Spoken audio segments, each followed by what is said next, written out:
I run the Przytycki lab, but I go by Pawel because it's a really hard to say last name. And basically, I work in computational biology. And computational biology is just the intersection of data science, computer science, and biology.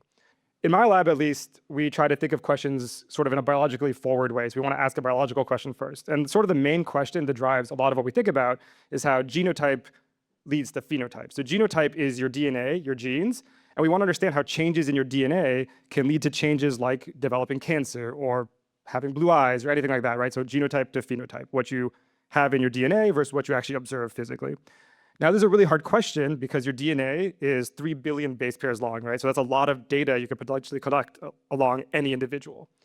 And not only that, but most of your DNA is really poorly understood. So your DNA can be split into coding and non-coding portions. Coding portions are what code for genes, which make proteins. Proteins do stuff in your body, in your cell. You guys have probably all heard of proteins. But 98% is non-coding. And a lot of this variation happens in the non-coding region. And so we try to understand how that variation might lead to changes in phenotype. Now, an extra layer on top of this is that probably most of you guys know that you have unique DNA, which means that every cell in your body has the same DNA. And yet, every cell in your body is a little bit different, right? Like your heart cells aren't the same as your liver cells, aren't the same as your lung cells, right? These are all doing different things. And they somehow do this despite having the same DNA.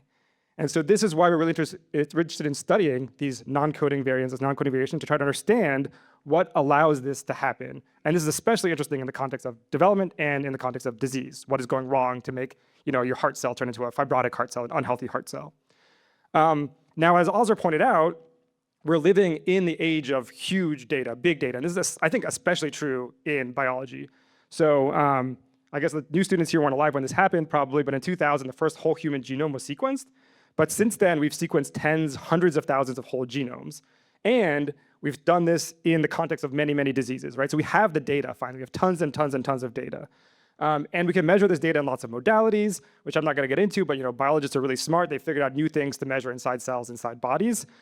And again, biologists are really smart. And so they figured out how to make these measurements in individual cells, right? They could take like your heart, blow up the heart. I guess they don't actually blow up the heart, but they take cells from the heart and they can measure all these properties in individual cells from the heart. So that way we can actually try to understand the differences between those cells. But as a data scientist, I don't necessarily think about all that biology. I think of this data matrix. You guys are going to see lots of matrices in your future.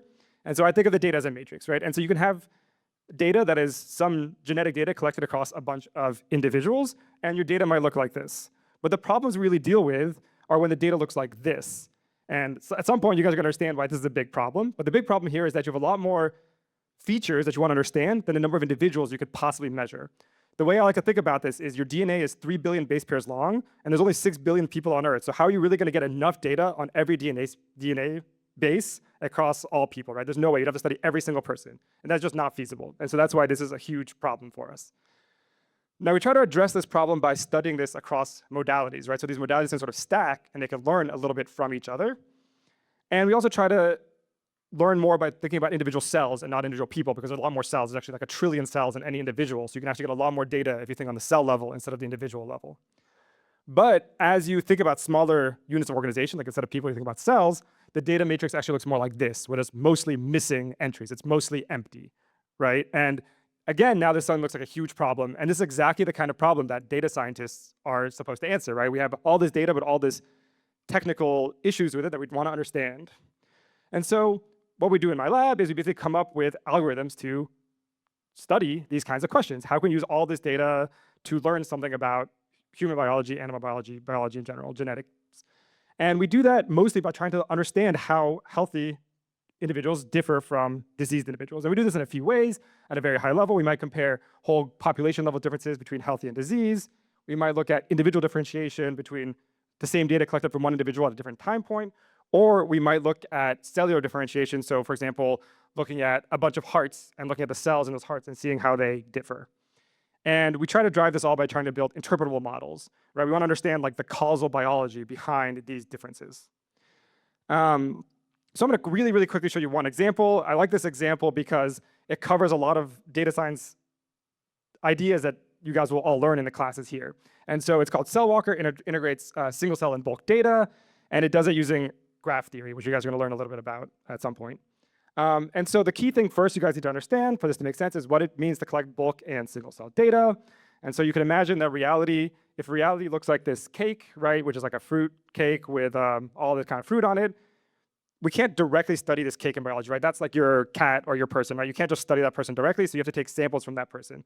There's really two ways we can, well, there's more now, but initially there was just two ways to study people. We can either take all the fruit off the cake, or take the whole cake and just stick it in a blender and make a smoothie, which I know doesn't sound very appealing, but if you do that and you take two different cakes and make two different smoothies, you can see all the differences between those smoothies, right? The smoothies will actually look different if you take two whole different cakes.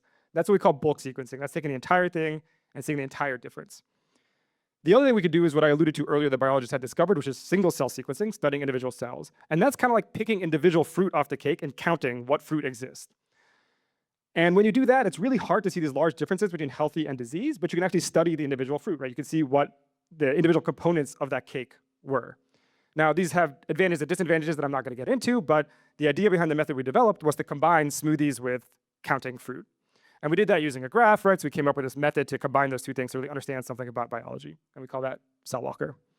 And the reason it's a nice example is because it uses graph theory, which is something that you guys would learn about, right? So it basically comes in two stages.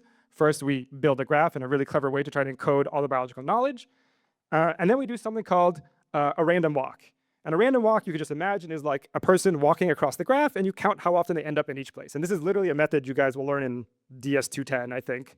And so that's really cool, right? So this is all built up of methods that you guys would understand fully how to implement and develop. Now, once we do that, once we build the graph and run that random walk, we get this really nice other matrix of information. And this is what we can extract biological knowledge from. So we can look at different parts of this matrix to extract knowledge. So just to sort of orient you guys, if you look at one column here, that's the probability that a walk on that graph can start at any point and end up at any other point. So this is what we call a column stochastic matrix. You guys will learn all about that as well. And it gives you the probability of ending up anywhere. And so we can study parts of this to make inferences about, for example, how cells relate to organs, or how organs relate to each other, or how cells relate to each other, or how we can try to annotate those smoothies to the individual cells. Now, this is a really nice piece of software, but as part of my role as a computational biologist, or sorry, it's a really nice tool, but as part of my role as a computational biologist, my lab also builds software, user-friendly software for biologists to use. So like in my lab, we developed this nice little interface where biologists can take their data, upload it, use our tool, and learn something about their data. And so that's really all I wanted to show you guys about the method. One thing I want to say, and you guys will hear probably more about this from the undergrad advising team, is that to my knowledge, we have maybe the most undergrad computational biology classes of any data science department anywhere. And so we have a whole bunch of classes that are really exciting to take. So if you're interested in computational biology, there's lots of classes you could take. There's even one that starts without any bio knowledge at all. So you can just go straight into it and start learning computational biology and applying and learning these methods. And so with that, I'd just like to thank my lab, which has some undergrads in it as well. We're up down on the 15th floor. And it's been great talking to you guys. Thanks.